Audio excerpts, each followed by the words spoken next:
నిరీక్షణ న్యూస్కు స్వాగతం. నేను మీ మ్యాజిక్ రాజా.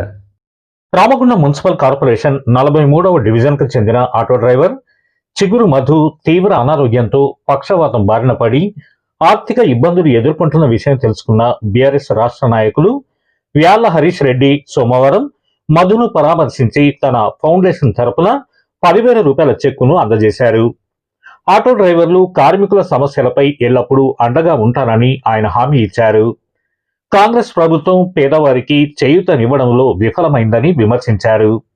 ఇంకా ఈ కార్యక్రమంలో బీఆర్ఎస్ పార్టీ అధికార ప్రతినిధి ఎండి జాహెద్ పాషా, మీర్ ఫయాజ్ అలీ, విహెచ్ఆర్ ఫౌండేషన్ బాధ్యులు సిగిరి రాము, సాయి, ఉదయ్, వంశీకృష్ణ, మహిపాల్ రెడ్డి తదితరులు పాల్గొన్నారు. మన నిరీక్షణ న్యూస్ను వాచ్ చేయండి, లైక్ చేయండి, సబ్స్క్రైబ్ చేయండి, మీ మిత్రులకు షేర్ చేయండి.